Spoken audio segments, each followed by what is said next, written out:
ये आकाशवाणी का गोरखपुर केंद्र है। अब आप वेद प्रकाश पाठक से सुनेंगे प्रादेशिक समाचार।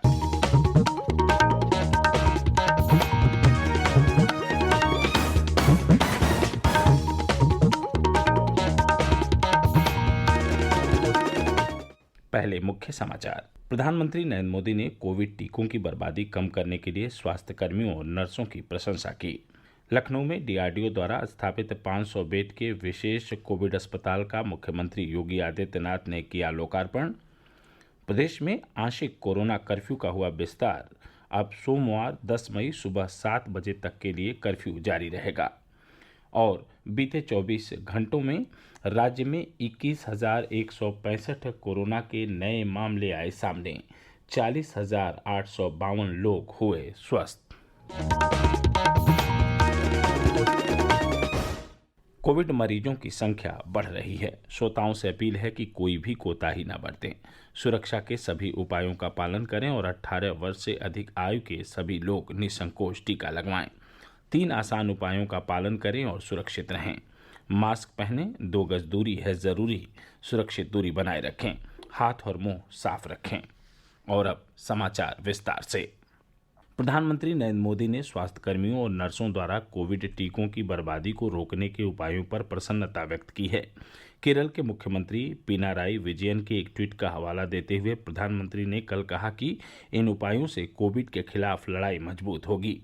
केरल के मुख्यमंत्री ने कहा था कि राज्य को मिले 73,38,806 टीकों के साथ बर्बादी की संभावना को देखते हुए मिले अतिरिक्त टीकों का भी पूरा उपयोग किया गया। डीआरडीओ द्वारा लखनऊ में स्थापित 500 बेड के कोविड अस्पताल का मुख्यमंत्री योगी आदित्यनाथ ने कल लोकार्पण किया। मुख्यमंत्री ने इस अवसर पर पत्रकारों से कहा कि प्रदेश में कोविड बेड की संख्या में लगातार बढ़ोतरी की जा रही है। इसी क्रम में आज यह 500 बेड का अस्पताल मरीजों की सेवा के लिए उपलब्ध हो गया है। मुख्यमंत्री ने कहा कि कोरोना के खिलाफ जंग में हम सभी को एकजुट होकर आगे बढ़ना होगा। संक्रमण को नियंत्रित करने के लिए राज्य सरकार द्वारा किए जा रहे प्रयासों के आशाजनक परिणाम मिलने लगे हैं। हमारे संवाददाता की एक रिपोर्ट। डीआरडीओ द्वारा रिकॉर्ड समय में तैयार किए गए इस अस्पताल के संचालन में सेना के विभिन्न क्षेत्रों के विशेषज्ञ डॉक्टर, नर्स और पैरामेडिकल स्टाफ लगाए गए हैं, जिन्हें देश भर से इस अस्पताल के लिए विशेष तौर पर बुलाया गया है। अस्पताल में लगातार ऑक्सीजन की सप्लाई बरकरार रहे, इसके लिए 20 किलोलीटर का ऑक्सीजन टैंक है। इसके साथ ही निर्बाध विद्युत आपूर्ति का भी इंतजाम किया गया है। अस्पताल में भर्ती मरीजों से कोई शुल्क नहीं लिया जाएगा और उनके लिए खाना भी मुफ्त होगा। मरीजों की ऑक्सीजन और दवाई के लिए भी पैसे नहीं देने होंगे। इस अस्पताल में मरीजों के सीधे प्रवेश और भर्ती किए जाने की व्यवस्था नहीं है, बल्कि जिला प्रशासन की तरफ से स्थापित एकीकृत कमांड और कंट्रोल सेंटर के जरिए यहाँ कोविड मरीजों की भर्ती की जाएगी। सुशील चंद्र तिवारी, आकाशवाणी समाचार, लखनऊ। प्रदेश सरकार ने गांव में कोविड रोगियों की पहचान के लिए कल से 5 दिवसीय अभियान शुरू किया है। यह अभियान 9 मई तक चलेगा। ऐसी आशंका है कि पंचायत चुनाव और मतगणना के दौरान गांवों में संक्रमित लोगों की संख्या बढ़ सकती है। मरीजों की पहचान के लिए टीमों को 10 लाख दवा किट और इतनी ही एंटीजन किट उपलब्ध कराए गए हैं। स्कूलों और ग्राम पंचायत भवनों में क्वारंटीन सेंटर तैयार किए गए हैं। प्रदेश में कोविड टीकाकरण का कार्य लगातार जारी है। स्वास्थ्य विभाग के अपर मुख्य सचिव अमित मोहन प्रसाद ने बताया कि राज्य में अब तक 1,05,68,125 लोगों को कोविड टीके की पहली खुराक और इनमें से 25,22,860 लोगों को टीके की दूसरी खुराक दी जा चुकी है। इस तरह प्रदेश में अब तक कुल 1,30,90,985 कोविड के टीके लगाए जा चुके हैं। प्रदेश में 18 से 44 वर्ष की आयु वर्ग के लोगों का भी टीकाकरण चल रहा है। मंगलवार को इस आयु वर्ग के 17,452 लोगों को कोविड का टीका लगाया गया। अब तक इस आयु वर्ग के कुल 51,284 लोगों को टीका लगाया जा चुका है। प्रधानमंत्री नरेंद्र मोदी की अध्यक्षता में केंद्रीय मंत्रिमंडल ने कल राष्ट्रीय खाद्य सुरक्षा अधिनियम के सभी लाभार्थियों को मई और जून माह के लिए अतिरिक्त अनाज के आवंटन की मंजूरी दे दी। केंद्र ने पिछले महीने प्रधानमंत्री गरीब कल्याण अन्न योजना के तीसरे चरण के तहत 2 महीने की अवधि के लिए अतिरिक्त अनाज के आवंटन की घोषणा की थी। मंत्रिमंडल ने कल इस फैसले को स्वीकृति दे दी। इसके तहत प्रत्येक व्यक्ति को प्रतिमाह 5 किलो चावल या गेहूं दिया जाएगा। इस फैसले से देश के करीब 80 करोड़ लोगों को लाभ मिलेगा। प्रादेशिक समाचार आप आकाशवाणी गोरखपुर से सुन रहे हैं।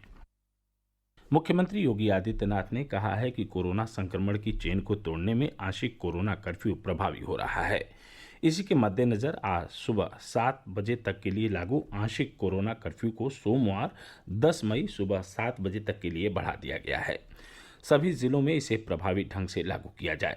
कोविड-19 प्रबंधन के लिए टीम 9 को मुख्यमंत्री ने निर्देश देते हुए कहा है कि आंशिक कोरोना कर्फ्यू की अवधि में स्वास्थ्य संबंधी कार्यों के लिए पूरी तरह छूट रहेगी। औद्योगिक गतिविधियां, ई कॉमर्स से संबंधित काम चलते रहेंगे। राशन वितरण और टीकाकरण का कार्य भी सुचारू रूप से जारी रहेगा।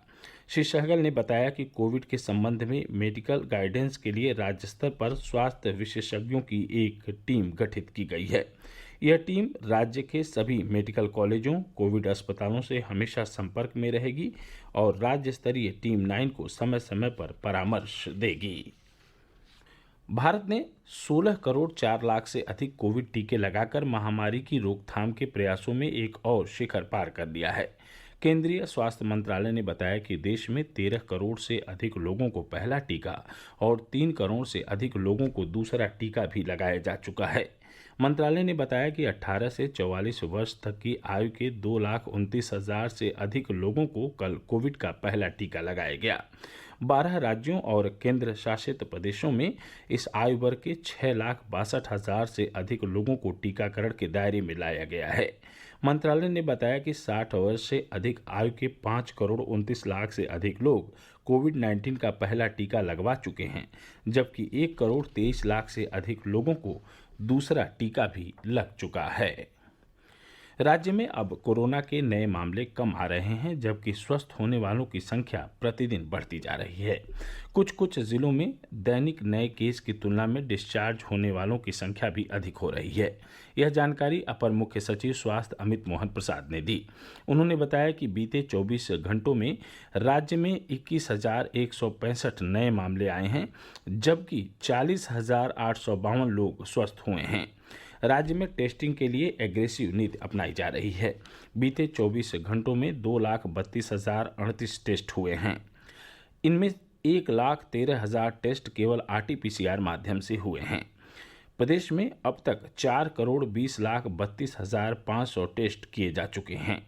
यह देश में किसी राज्य द्वारा किया गया सर्वाधिक कोविड टेस्ट है। अपर मुख्य सचिव श्री प्रसाद ने बताया कि राज्य में कोविड नमूनों की जांच का कार्य तेजी से चल रहा है।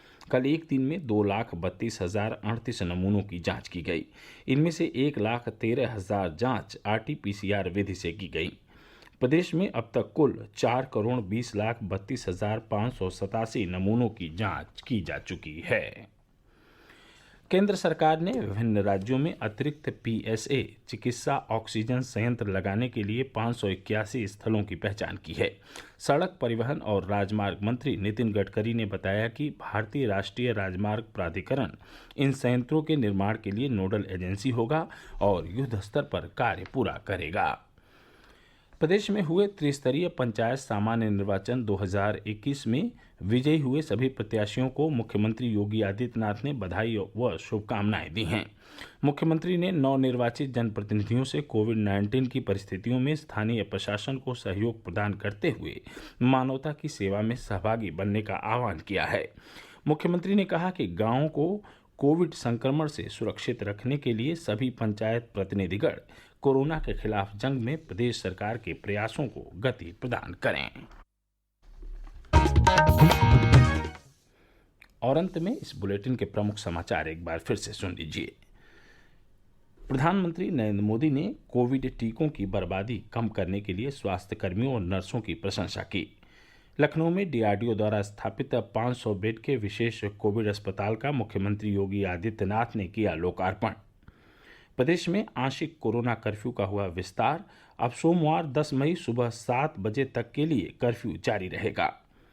और बीते 24 घंटों में राज्य में 21,165 कोरोना के नए मामले आए सामने। 40,852 लोग हुए स्वस्थ। इसी के साथ प्रादेशिक समाचारों का बुलेटिन यहीं संपन्न हुआ। नमस्कार।